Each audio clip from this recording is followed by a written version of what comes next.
Olá, meus amigos, Deus abençoe a todos em nome do Senhor Jesus. Domingo maravilhoso, glorioso, graças a Deus. Olha só, continuando aquele estudo, aquelas meditações que nós temos dado aqui, e eu quero terminá-la antes de começar um ano novo, sobre os sinais da vinda do Senhor Jesus e do fim do mundo. Sinais. Não se esqueça, Jesus vai voltar em 3 etapas. A primeira etapa é o arrebatamento, que nós cremos, estes sinais que nós estamos estudando, é para o arrebatamento, que se precederão o arrebatamento. Olha só. Nós falamos, então, que o primeiro sinal, lembrando, é o engano. O primeiro grande sinal da vinda de Jesus é o engano. Aliás, foi o engano que começou a desgraça do pecado no mundo, né? Eva foi enganada pela serpente e entrou o pecado no mundo, e com o pecado veio a morte e toda a destruição que o mundo tem vivido até então. Então o engano será também forte, muito mais forte, no final dos tempos. Nós falamos isso. Jesus disse então: acautelai-vos, tenha cuidado, que ninguém venha vos enganar, que ninguém vos engane, porque muitos virão em meu nome, dizendo, eu sou o Cristo, e enganarão a muitos. Nós vimos isso essa semana. E o engano que o diabo traz não é para os enganados, não, porque os enganados eles já sabem que estão enganados, os incrédulos, mas é para aqueles que estão tentando conhecer a verdade. Então, esses é que serão os enganados, e muitos que já estarão conhecendo, já têm conhecimento de Jesus, mas estarão se entregando ao engano por não vigiarem. Primeiro sinal, o engano. Depois, o segundo sinal, que nós falamos ontem, são guerras e rumores de guerras.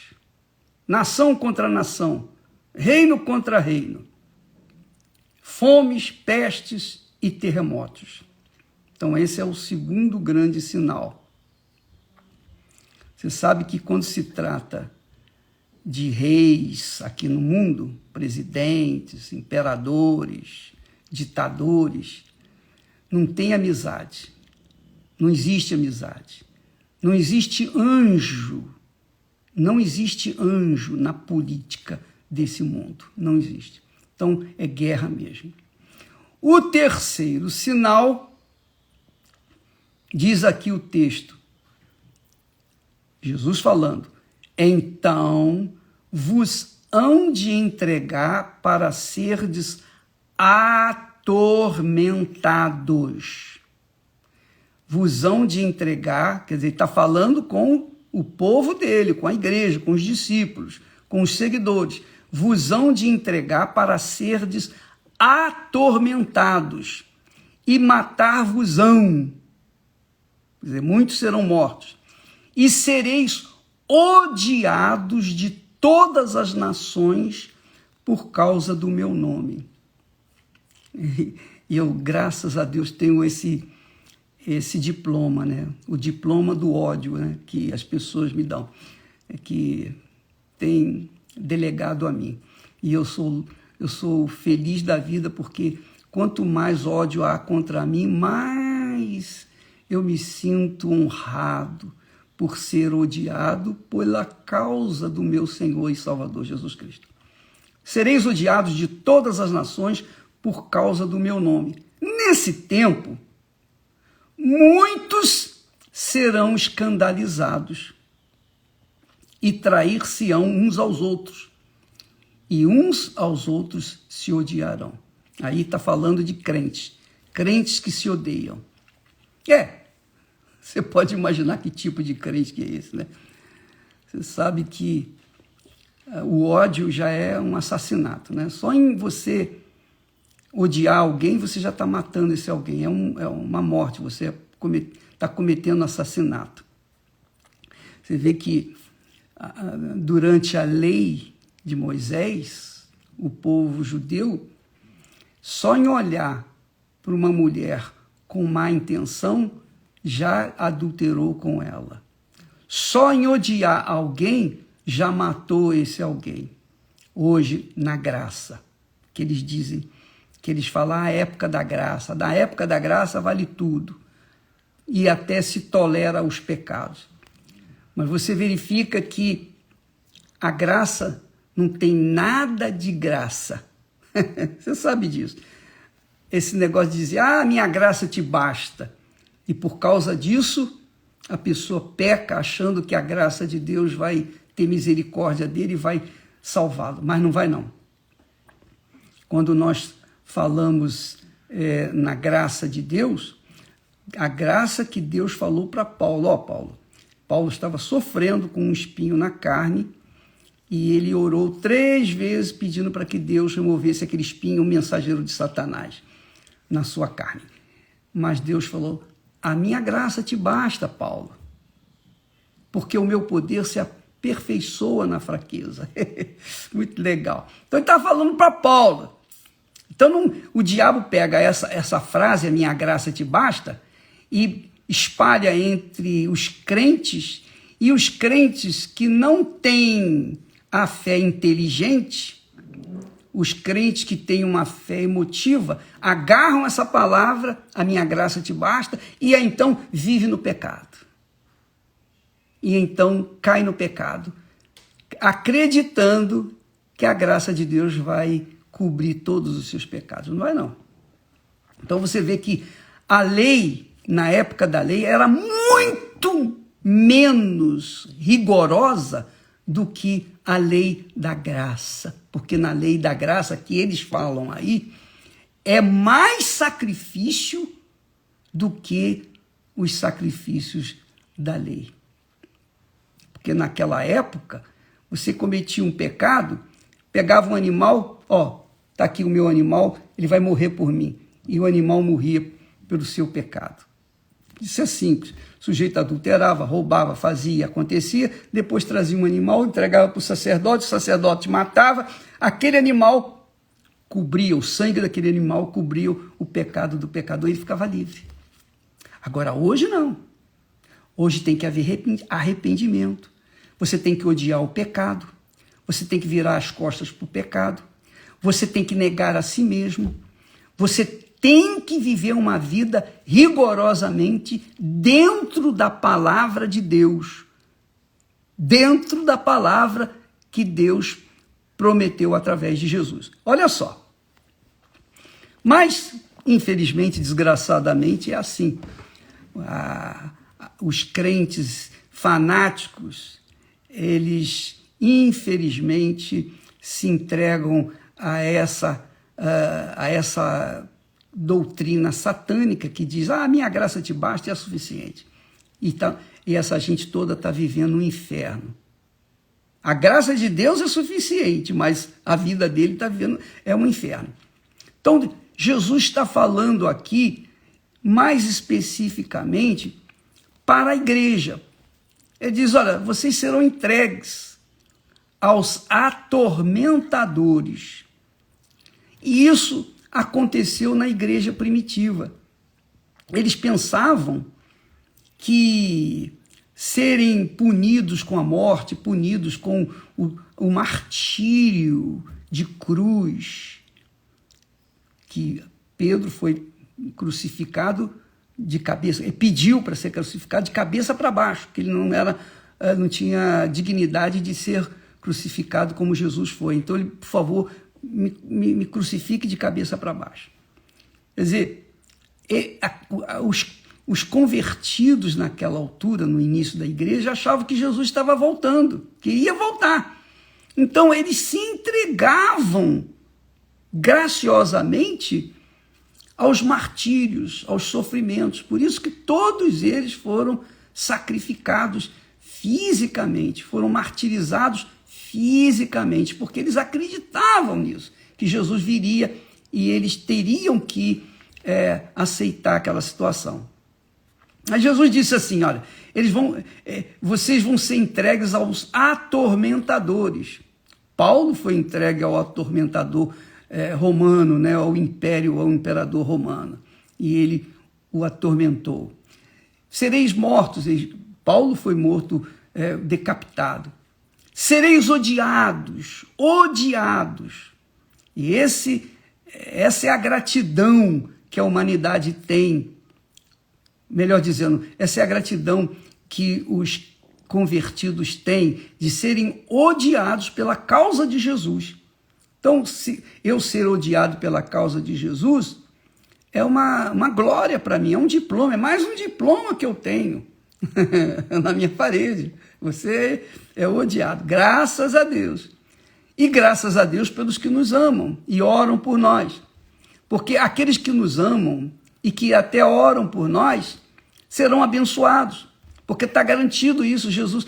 O próprio Senhor Jesus Cristo disse para Abraão, que não o conhecia: abençoarei os que te abençoarem. Quer dizer, quem abençoa Abraão, quem abençoa Israel, será abençoado.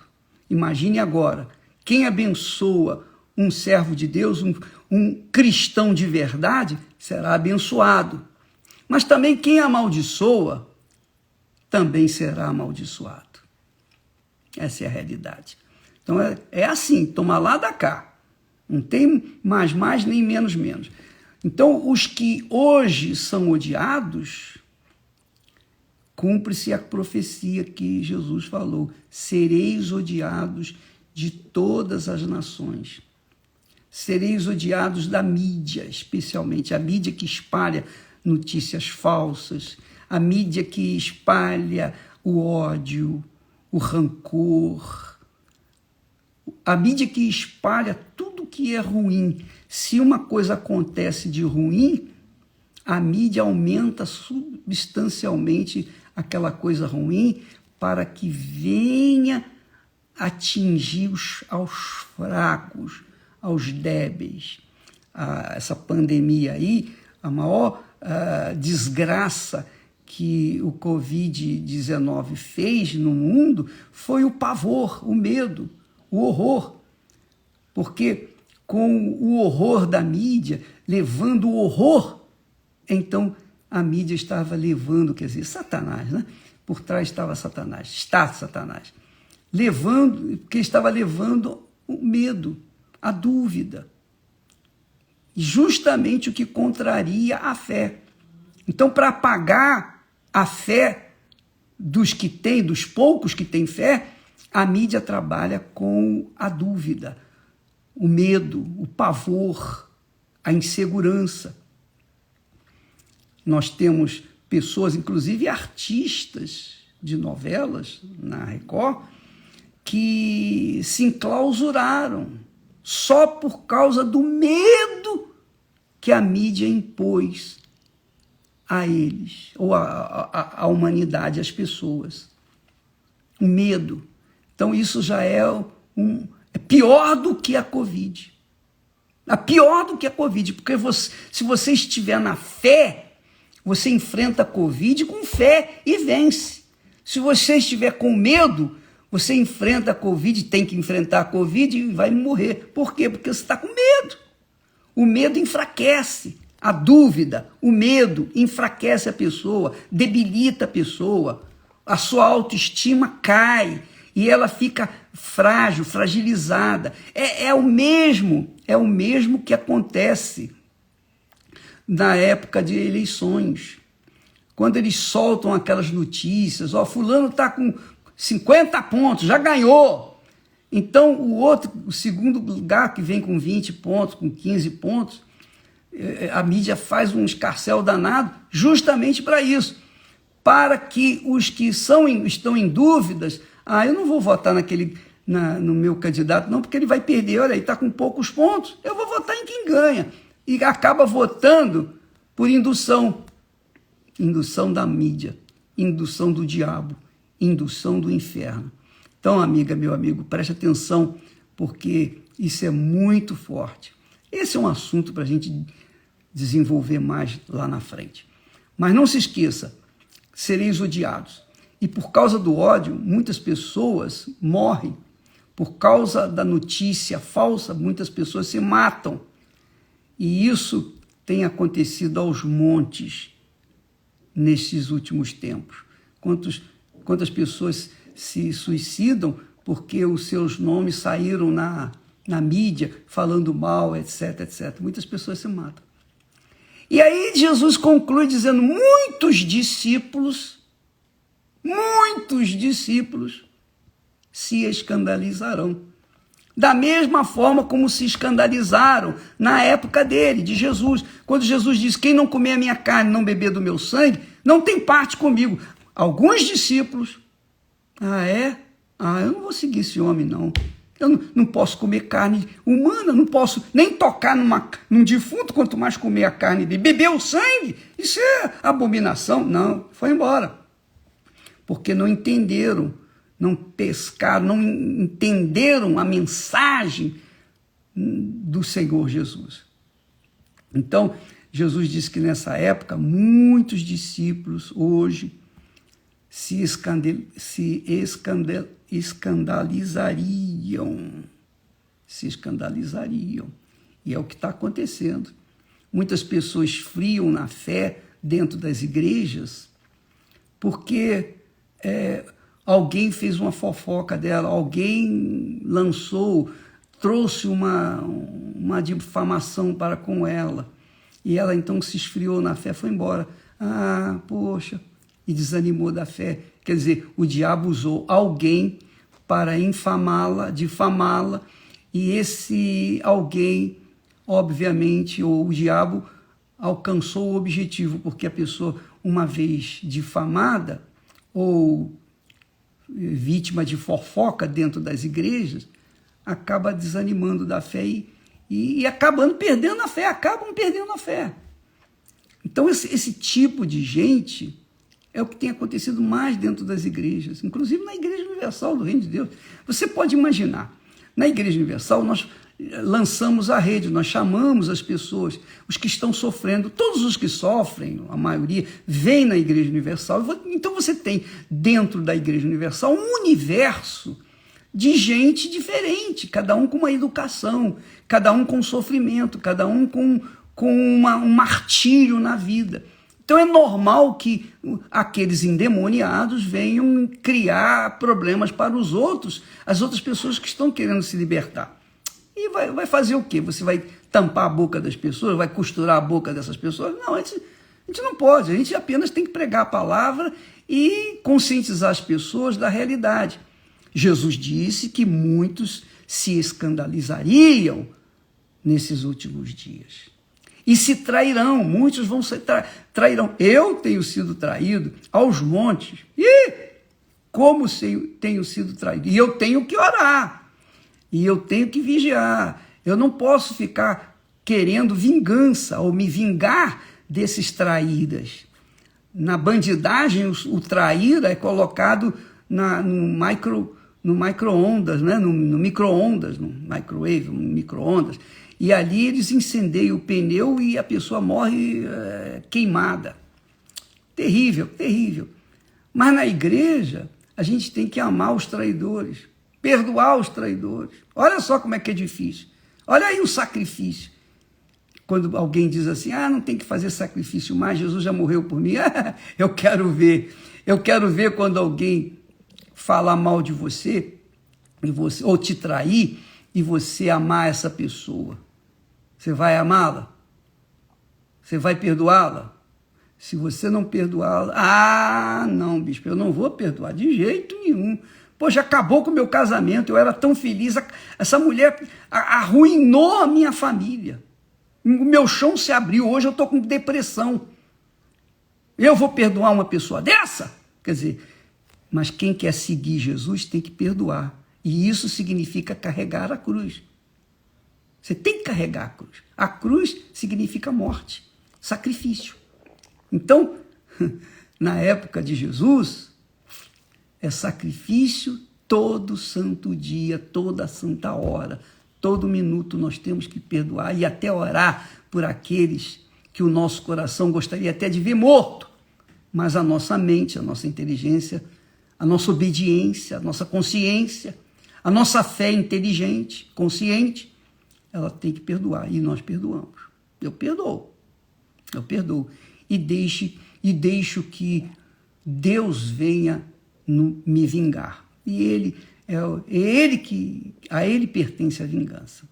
Então, traidores, traíras é o que mais tem dentro das igrejas. E eu, quem o diga, e como eu tenho a dizer sobre isso. E eles se odiarão. Quer dizer, os discípulos, muitos discípulos, não está dizendo que todos os discípulos, mas muitos discípulos, muitos seguidores, se escandalizariam e trairiam e se odiariam. É o que promete Jesus, é o que profetiza Jesus aqui na sua palavra. Então nós estamos vendo positivamente que esse terceiro sinal da vinda de Jesus e do final dos tempos está bem atuante, bem atualizado.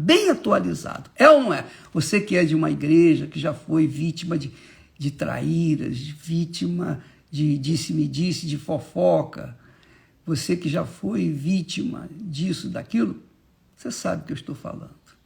Talvez você que está me assistindo agora, você está em casa, se não foi na igreja, está aí em casa. Você poderia estar na igreja, mas você não está. Por quê? Ah, não, as pessoas vão ficar me olhando de menesguei, vão ficar me olhando de lado. Não, eu não vou aceitar isso. Não, então nem vai na igreja. Só que Jesus, a igreja do Senhor Jesus não tem nome assim, olha, igreja fulana de tal, igreja A, igreja B. Não, a igreja do Senhor Jesus é composta de membros do corpo do Senhor Jesus. Existe a igreja instituição, por exemplo, a Igreja Universal do Reino de Deus é uma instituição, a Igreja Assembleia Batista, etc., também são instituições. Mas a igreja do Senhor Jesus é composta de membros do corpo de Jesus. Ele é o cabeça. Então, se você não ouve a palavra, se você não vai numa igreja para ouvir a palavra e abastecer a sua fé, e exercitar a sua fé, e honrar a Deus com as suas primícias, com as suas ofertas alçadas, então você não está praticando a sua fé. Praticar a fé na sua casa, minha amiga, meu amigo, é muito fácil. Você está tentando entrar pela porta larga, espaçosa, quando você não vai ter que enfrentar problemas, dificuldades, ódio, perseguição, injúrias, difamação, nada disso. Então, você está entrando pela porta larga e espaçosa. A porta larga e espaçosa é a porta do inferno. Mas a porta que conduz à vida é estreita, é apertada. Então, não fique aí de bobeira na sua casa, pensando, eu ouço a minha palavra amiga do bispo, eu recebo as orações através da transmissão dos programas, etc. É como se eu estivesse na igreja. Não, não é. Não é mesmo. Não é mesmo. Uma coisa é uma coisa, outra coisa é outra coisa. Não confunda, não confunda as coisas. Porque uma coisa é você estar na igreja do Senhor Jesus. Então, a Igreja Universal do Reino de Deus, presta atenção, é uma instituição que tem muitos membros, milhões de membros, que fazem parte do corpo do Senhor Jesus. Nós temos também muitas milhões de pessoas que não fazem parte do corpo do Senhor Jesus. Isso dentro da igreja. Ainda mais, imagine fora da igreja. Então, por favor, minha amiga, meu amigo, não fique aí parada pensando, eu não vou na igreja, mas a igreja vem dentro do meu lar. Não existe igreja no lar.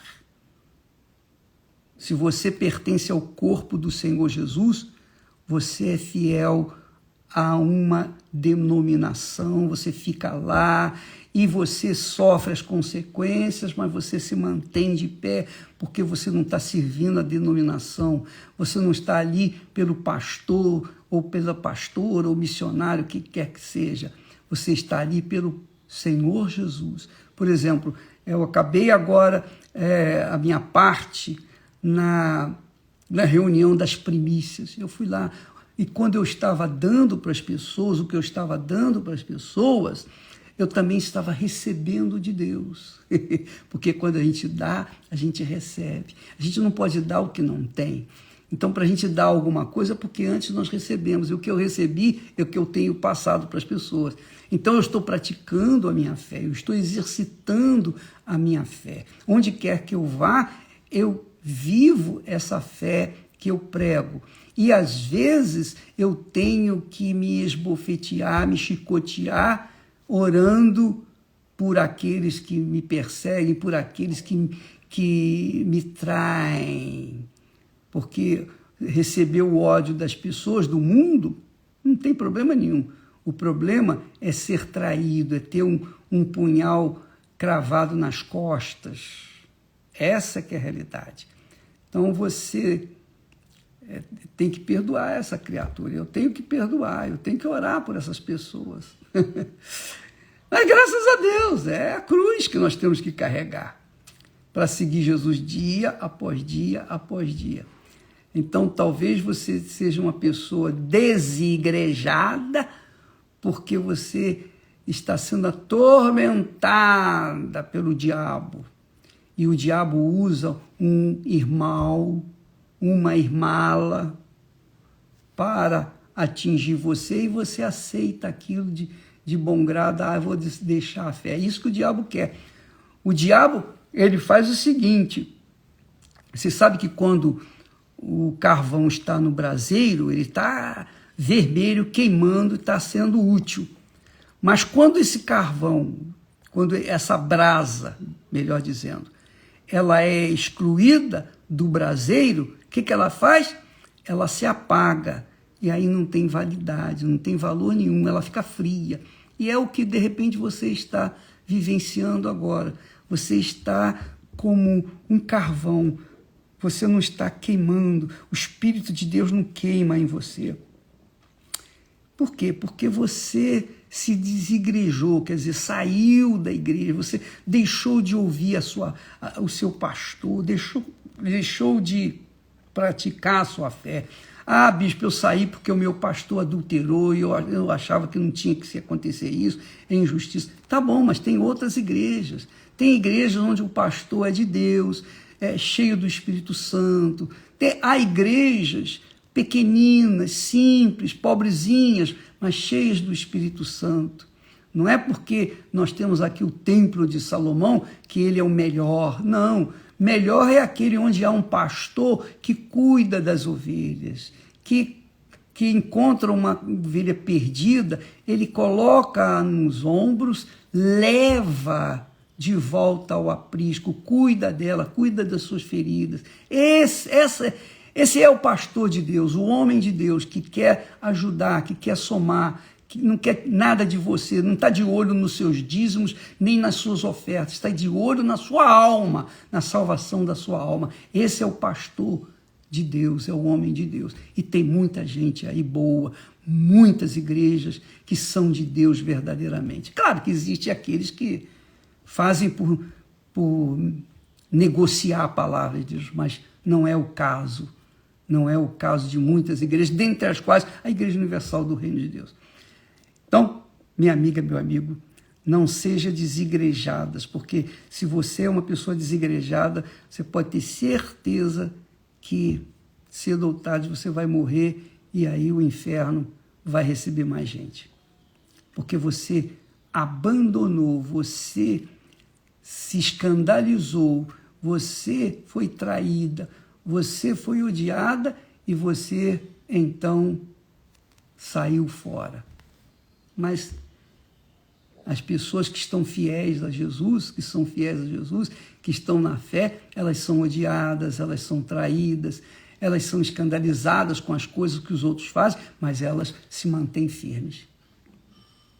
Então, é assim, nas igrejas tem muita gente que é como prego no angu. Você já viu prego no angu? Você tira com o dedo o prego. Agora, há outras que são como pregos no concreto, não sai de jeito nenhum. Quebra o concreto para poder arrancar o prego. Seja como um prego no concreto e não como prego no angu. Tá bom? Deus abençoe e amanhã estaremos de volta aqui. Até lá.